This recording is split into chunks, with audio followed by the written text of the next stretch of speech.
ರಾಜ್ಯ ಬಿಜೆಪಿಯಲ್ಲಿ ಉಚ್ಚಾಟನೆ ಪರ್ವ ಆರಂಭ ಆಗಿದೆ ಅಂತಾನೆ ಹೇಳ್ಬೋದು. ಮಾಜಿ ಸಿಎಂ ಬಿಎಸ್ ಯಡಿಯೂರಪ್ಪ ಹಾಗೂ ಬಿವೈ ವಿಜೇಂದ್ರ ವಿರುದ್ಧ ವಾಗ್ದಾಳಿ ನಡೆಸುತ್ತಾ ಪಕ್ಷಕ್ಕೆ ಮುಜುಗರ ಉಂಟು ಮಾಡಿದಂತ ವಿಜಯಪುರ ಶಾಸಕ ಬಸನಗೌಡ ಪಾಟೀಲ್ ಯತ್ನಾಳ್ ಅವರನ್ನ ಉಚ್ಚಾಟನೆ ಮಾಡಲಾಯಿತು. ಇದೀಗ ಇನ್ನಿಬ್ಬರು ಶಾಸಕರುಗಳಾದಂತ ಎಸ್ ಟಿ ಸೋಮಶೇಖರ್ ಹಾಗೂ ಶಿವರಾಮ್ ಹೆಬ್ಬಾರನ್ನ ಉಚ್ಚಾಟನೆ ಮಾಡಿ ಬಿಜೆಪಿ ಹೈಕಮಾಂಡ್ ಕ್ರಮವನ್ನ ತೆಗೆದುಕೊಂಡಿದೆ. ಸೊ ಬಿಜೆಪಿ ಪಕ್ಷದಲ್ಲಿ ಏನಾಗ್ತಾ ಇದೆ, ಏನ್ ಬೆಳವಣಿಗೆ ನಡೀತಾ ಇದೆ ಅನ್ನೋದು ಗೊತ್ತಾಗ್ತಾ ಇಲ್ಲ. ಎಲ್ಲ ಶಾಸಕರನ್ನ ಉಚ್ಚಾಟನೆಯನ್ನ ಮಾಡ್ತಾ ಇದ್ದಾರೆ. ಆಡಳಿತಾರೂಢ ಇರುವಂತಹ ಕಾಂಗ್ರೆಸ್ ಪಕ್ಷವನ್ನ ಸಂಪೂರ್ಣವಾಗಿ ವಿರೋಧ ಮಾಡಬೇಕು, ಏನ್ ಕೆಲಸಗಳನ್ನು ಮಾಡ್ತಾ ಇದ್ದಾರೆ, ಏನ್ ಕತೆ ಅನ್ನೋದನ್ನ ಪ್ರಶ್ನೆ ಮಾಡಬೇಕಾದಂತ ಬಿಜೆಪಿ ಪಕ್ಷ ಸಂಪೂರ್ಣವಾಗಿ ರಾಜ್ಯದಲ್ಲಿ ಮಖಾಡೆ ಮಲ್ಕೊಂಡ್ಬಿಟ್ಟಿದ್ಯಾ? ಅಶೋಕ್ ಕಂಡ್ರೆ ಬಿಜೆಪಿ ಅವರಿಗೆ ಆಗಲ್ಲ. ಅಸೆಂಬ್ಲಿಯಲ್ಲಿ ಅಶೋಕ್ ಎದ್ದು ನಿಂತ್ರೆ ಹಿಂದೆ ಹೇಗೆಲ್ಲ ಅವರ ಬಗ್ಗೆ ಮಾತಾಡ್ತಾರೆ, ಕೆಟ್ಟದಾಗಿ ಮಾತಾಡ್ತಾರೆ ಅಂತ ಒಮ್ಮೆ ನೆನಪು ಮಾಡಿಕೊಳ್ಳಿ. 2028ಕ್ಕೆ ಮತ್ತೆ ನಾನು ಶಾಸಕನಾಗ್ತೇನೆ, ಇದೇ ಪಕ್ಷದಿಂದ ನಾನು ನಿಂತ್ಕೊಳ್ತೇನೆ, ಯಾರ ತಾಕತ್ತಿದ್ರೆ ತಡ್ಕೊಳ್ಳಿ ಅನ್ನುವಂತ ಸವಾಲನ್ನ ಕೂಡ ಇಲ್ಲಿ ಎಸ್ ಟಿ ಸೋಮಶೇಖರ್ ಅವರು ಹಾಕಿದ್ದಾರೆ. ಹಲೋ ನಮಸ್ಕಾರ, ಸ್ಪೀಡ್ ನ್ಯೂಸ್ ನ ವಿಶೇಷ ಕಾರ್ಯಕ್ರಮಕ್ಕೆ ಸ್ವಾಗತ. ನಾನು ಸಿರಾಜ್ ವಾಲಿಕಾರ್. ರಾಜ್ಯ ಬಿಜೆಪಿಯಲ್ಲಿ ಉಚ್ಚಾಟನೆ ಪರ್ವ ಆರಂಭ ಆಗಿದೆ ಅಂತಾನೆ ಹೇಳ್ಬೋದು. ಮಾಜಿ ಸಿಎಂ ಬಿಎಸ್ ಯಡಿಯೂರಪ್ಪ ಹಾಗೂ ಬಿವೈ ವಿಜೇಂದ್ರ ವಿರುದ್ಧ ವಾಗ್ದಾಳಿ ನಡೆಸುತ್ತಾ ಪಕ್ಷಕ್ಕೆ ಮುಜುಗರ ಉಂಟು ಮಾಡಿದಂತ ವಿಜಯಪುರ ಶಾಸಕ ಬಸನಗೌಡ ಪಾಟೀಲ್ ಯತ್ನಾಳ್ ಅವರನ್ನ ಉಚ್ಚಾಟನೆ ಮಾಡಲಾಯಿತು. ಇದೀಗ ಇನ್ನಿಬ್ಬರು ಶಾಸಕರುಗಳಾದಂತ ಎಸ್ ಟಿ ಸೋಮಶೇಖರ್ ಹಾಗೂ ಶಿವರಾಮ್ ಹೆಬ್ಬಾರನ್ನ ಉಚ್ಚಾಟನೆ ಮಾಡಿ ಬಿಜೆಪಿ ಹೈಕಮಾಂಡ್ ಕ್ರಮವನ್ನ ತೆಗೆದುಕೊಂಡಿದೆ. ಸೊ ಬಿಜೆಪಿ ಪಕ್ಷದಲ್ಲಿ ಏನಾಗ್ತಾ ಇದೆ, ಏನ್ ಬೆಳವಣಿಗೆ ನಡೀತಾ ಇದೆ ಅನ್ನೋದು ಗೊತ್ತಾಗ್ತಾ ಇಲ್ಲ. ಎಲ್ಲ ಶಾಸಕರನ್ನ ಉಚ್ಚಾಟನೆಯನ್ನ ಮಾಡ್ತಾ ಇದ್ದಾರೆ. ಅಂತಂದ್ರೆ ಬಿಜೆಪಿ ಪಕ್ಷದಲ್ಲಿ ಆಡಳಿತಾರೂಢ ಇರುವಂತಹ ಕಾಂಗ್ರೆಸ್ ಪಕ್ಷವನ್ನ ಸಂಪೂರ್ಣವಾಗಿ ವಿರೋಧ ಮಾಡಬೇಕು, ಏನ್ ಕೆಲಸಗಳನ್ನು ಮಾಡ್ತಾ ಇದ್ದಾರೆ, ಏನ್ ಕತೆ ಅನ್ನೋದನ್ನ ಪ್ರಶ್ನೆ ಮಾಡಬೇಕಾದಂತ ಬಿಜೆಪಿ ಪಕ್ಷ ಸಂಪೂರ್ಣವಾಗಿ ರಾಜ್ಯದಲ್ಲಿ ಮಖಾಡೆ ಮಲ್ಕೊಂಡ್ಬಿಟ್ಟಿದ್ಯಾ ಅನ್ನುವಂಥ ಪ್ರಶ್ನೆ ಸಹಜವಾಗಿ ಹುಡ್ತಾ ಇದೆ. ನೋಡಿ, ಬಿಜೆಪಿ ಪಕ್ಷ ಅಂತಂದ್ರೆ ಆವಾಗಿನ ಆಡಳಿತ, ಆವಾಗಿನ ಕಾರ್ಯವೈಖರಿ, ಆವಾಗಿನ ಬಿಜೆಪಿ ಪಕ್ಷ ಅಂತಂದ್ರೆ ಶಿಸ್ತಿನ ಶಿಪಾಯಿಗಳು ಇದ್ದಂಗೆ ಇದ್ರು ಎಲ್ಲರೂ ಕೂಡ. ಯಡಿಯೂರಪ್ಪನವರಾಗಿರ್ಬೋದು, ಕೆ ಎಸ್ ಈಶ್ವರಪ್ಪನವರಾಗಿರ್ಬೋದು, ಅಂತಂದ್ರೆ ಫೈರ್ ಬ್ರ್ಯಾಂಡ್ ತರ ಇದ್ರು ನಾಯಕರು, ಒಂದು ಗತ್ತನ್ನ ಇಟ್ಕೊಂಡಿದ್ರು ರಾಜ್ಯದಲ್ಲಿ. ಬಿಜೆಪಿ ಪಕ್ಷ ಅಂತಂದ್ರೆ ಯಾವ ರೀತಿ ಅಂತಂದ್ರೆ ಹೈಕಮಾಂಡ್ ನಾಯಕರಿಗಿಂತ ರಾಜ್ಯದಲ್ಲಿ ಬಿಜೆಪಿ ಪಕ್ಷ ಅಷ್ಟು ಖತರ್ನಾಕ್ ಆಗಿತ್ತು. ಅಷ್ಟು ಅಂತಂದ್ರೆ ನಿಜಕ್ಕೂ ಕೂಡ ಒಂದು ಸ್ಟ್ರಾಂಗ್ ಲೀಡರ್ಗಳು ಇದ್ರು ಬಿಜೆಪಿ ಪಕ್ಷದಲ್ಲಿ.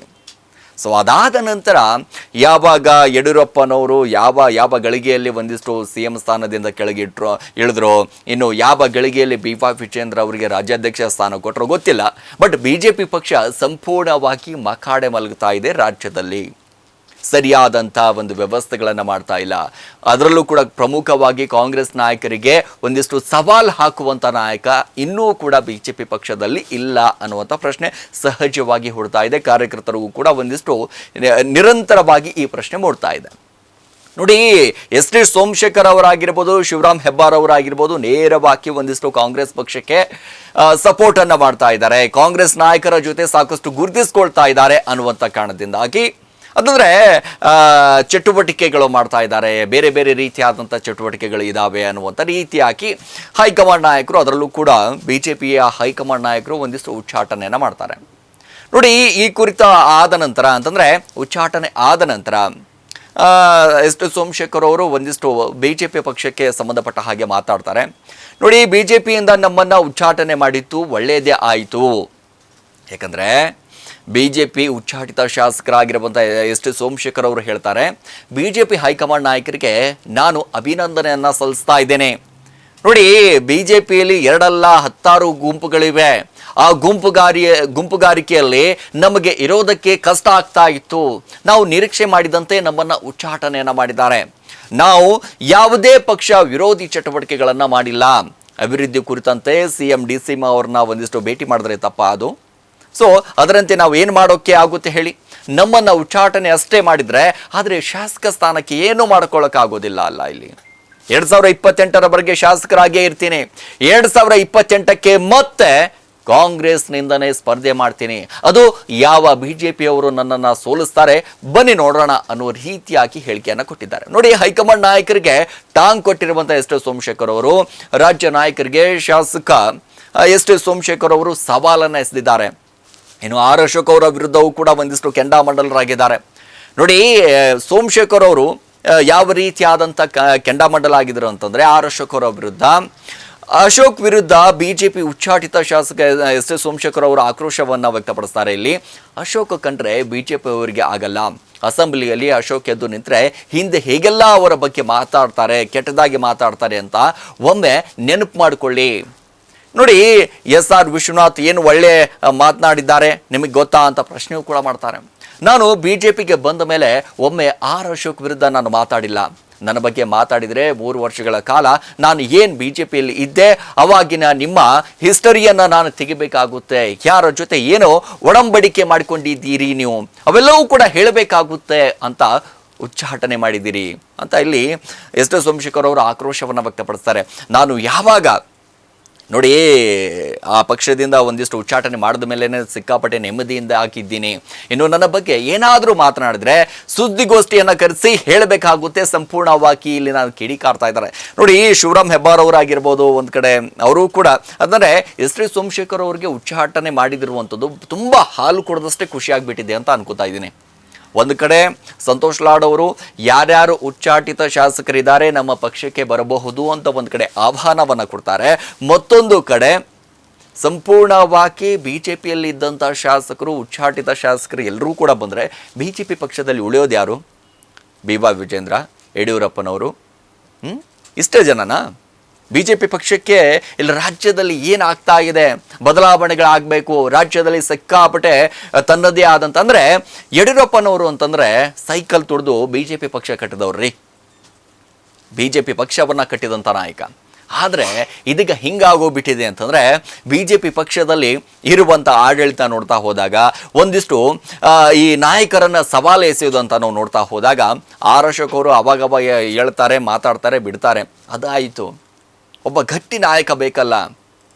ನೋಡಿ, ಫೈರ್ ಬ್ರ್ಯಾಂಡ್ ಥರ ಇದ್ದಂಥ ಬಸವನಗೌಡ ಪಾಟೀಲ್ ಯತ್ನಾಳ್ ಅವರನ್ನು ಕೂಡ ಉಚ್ಚಾಟನೆ ಮಾಡಿಬಿಟ್ರು. ಯಾಕಂದರೆ ಅವರು ಪಕ್ಷದಲ್ಲಿದ್ದಂಥ ನಾಯಕರ ವಿರುದ್ಧವೇ ಆಕ್ರೋಶ ವ್ಯಕ್ತಪಡಿಸ್ತಾ ಇದ್ರು. ಏನಿಲ್ಲದೆ ಮುಲಾಜೆ ಇಲ್ಲ ರೀ, ಮುಲಾಜಿಲ್ದೇ ನೇರವಾಗಿ ಬಾಯಿಗೆ ಹೇಗೆ ಬರುತ್ತೆ ಹಾಗೇ ಮಾತಾಡ್ತಾ ಇದ್ರು. BJP ಅವರಾಗಿರ್ಬೋದು, ಕಾಂಗ್ರೆಸ್ನವರಾಗಿರ್ಬೋದು, JDSನವರಿಗೆ ಆಗಿರ್ಬೋದು, ಯಾವ ರೀತಿ ಬಾಯಿಗೆ ಏನು ಬರುತ್ತೆ ಅದನ್ನೇ ಉಗುಳ್ಬಿಡೋದು ಅಂಥ ವ್ಯಕ್ತಿ ಇದ್ದಂಥ. ಆದರೆ ಅಂಥವ್ರನ್ನ ಕೂಡ ಉಚ್ಚಾಟನೆ ಮಾಡಿದ್ರು. ಅದಕ್ಕೆ ಹೇಳೋದು ರಾಜ್ಯ ಬಿಜೆಪಿಯಲ್ಲಿ ಉಚ್ಚಾಟನೆ ಪರ್ವ ಆರಂಭ ಆಗಿಬಿಟ್ಟಿದೆ ಅಂತಾನೆ.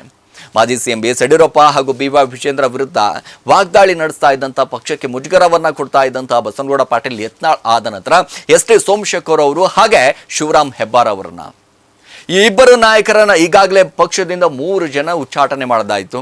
ಇನ್ನು ಉಳಿದಿದ್ದೆಷ್ಟು ನಾಯಕರಲ್ಲಿ ಬೆರಳೆಣಿಕೆಯಷ್ಟು ಅವರೆಲ್ಲರೂ ಕೂಡ ಇನ್ನು ಕಾಂಗ್ರೆಸ್ ಪಕ್ಷವನ್ನ ನೋಡಿ. ಕಾಂಗ್ರೆಸ್ ಕಳೆದ 2 ವರ್ಷಗಳಿಂದ ರಾಜ್ಯದಲ್ಲಿ ಯಾವ ರೀತಿಯಾಗಿ ಆಡಳಿತವನ್ನ ಮಾಡ್ತಾ ಇದೆ ಅದರ ಬಗ್ಗೆಯೂ ಕೂಡ ಒಂದಿಷ್ಟು ಪ್ರಶ್ನೆಗಳನ್ನ ಮಾಡಬೇಕು. ಏನೇನು ಅಭಿವೃದ್ಧಿ ಆಗಿದೆ ಅದರ ಬಗ್ಗೆ ಪ್ರಶ್ನೆಯನ್ನ ಮಾಡೋದು ಬಿಟ್ಟು ಪಕ್ಷದಲ್ಲಿ ಬರೀ ಉಚ್ಚಾಟನೆ ಉಚ್ಚಾಟನೆ ಉಚ್ಚಾಟನೆ. ಪಕ್ಷಕ್ಕೆ ಇವರು ಮುಜುಗರ ತಂದರು, ಪಕ್ಷಕ್ಕೆ ಇವರು ಒಡಂಬಡಿಕೆ ಮಾಡ್ಕೊಂಡ್ಬಿಟ್ರು, ಒಂದು ಪಕ್ಷಕ್ಕೆ ಆ ರೀತಿ ಮಾಡಿಬಿಟ್ರು, ಪಕ್ಷಕ್ಕೆ ಈ ರೀತಿ ಮಾಡಿದ್ರು. CM DCM ಅವ್ರನ್ನ ಭೇಟಿ ಆಗ್ತಾ ಇದ್ದಾರೆ. ನಿರಂತರವಾಗಿ ಅವರು ಭೇಟಿಯಿಂದ ಏನಿದೆ ಇವೆಲ್ಲವೂ ಕೂಡ ಯಾಕಂದರೆ ಎಸ್ ಟಿ ಸೋಮಶೇಖರ್ ಅವ್ರನ್ನ ನೋಡ್ತಾ ಹೋದರೆ ಈ ಹಿಂದೆ ಕಾಂಗ್ರೆಸ್ಸಿಂದಾನೇ ಹೋಗಿದ್ದವರು, ಮತ್ತು ಕಾಂಗ್ರೆಸ್ಗೆ ಒಂದಿಷ್ಟು ಬೆಂಬಲವನ್ನು ಕೊಡ್ತಾ ಇರುವಂಥದ್ದು. ಶಿವರಾಮ್ ಹೆಬ್ಬಾರ್ ಅವರು ಕೂಡ ಹಾಗೆ ಈ ಹಿಂದೆ ಕಾಂಗ್ರೆಸ್ನಲ್ಲಿ ಇದ್ದಂಥ ಸಂದರ್ಭದಲ್ಲೂ ಕೂಡ ಹಾಗೆ ಇದ್ರು. ಈಗ ಮತ್ತೆ ಕಾಂಗ್ರೆಸ್ ಪಕ್ಷಕ್ಕೆ ಮತ್ತೆ ಬರ್ತಾರಾ ಅನ್ನುವಂಥದ್ದು. 2028ಕ್ಕೆ ಮತ್ತೆ ನಾನು ಶಾಸಕನಾಗ್ತೇನೆ, ಇದೇ ಪಕ್ಷದಿಂದ ನಾನು ನಿಂತ್ಕೊಳ್ತೇನೆ, ಯಾರ ತಾಕತ್ತಿದ್ರೆ ತಡ್ಕೊಳ್ಳಿ ಅನ್ನುವಂಥ ಸವಾಲನ್ನು ಕೂಡ ಇಲ್ಲಿ ಎಸ್ ಟಿ ಸೋಮಶೇಖರ್ ಅವರು ಹಾಕಿರುವಂಥದ್ದು. ಸೊ ಒಟ್ಟಾರೆಯಾಗಿ ಬಿಜೆಪಿ ಹಾಗೆ ಕಾಂಗ್ರೆಸ್ ನಡುವೆ ಒಂದಿಷ್ಟು ಉಚ್ಚಾಟನೆ ಕಾರ್ಯಕ್ರಮ ಏನಿದೆ, ಉಚ್ಚಾಟನೆ ಪರ್ವ ಏನು ಆರಂಭ ಆಗಿದೆ ಬಿಜೆಪಿ ಪಕ್ಷದಲ್ಲಿ ಅಂತೂ ಬಹಳ ಅದ್ಭುತವಾದಂಥ ಪರ್ವ ಅಂತಾನೆ ಹೇಳ್ಬೋದು. ಇದು ಇದಾಗಿತ್ತು ಇವತ್ತಿನ ವಿಶೇಷ. ನಿರಂತರ ಸುದ್ದಿಗೆ ನೋಡ್ತಾ ಇರಿ ಸ್ಪೀಡ್ ನ್ಯೂಸ್ ಕನ್ನಡ. ಸುದ್ದಿ ನಿಮ್ಮದು, ವೇಗ ನಮ್ಮದು. ಹೆಚ್ಚಿನ ಸುದ್ದಿಗಳಿಗಾಗಿ ನಮ್ಮ ಚಾನೆಲ್ನ ಸಬ್ಸ್ಕ್ರೈಬ್ ಮಾಡಿ.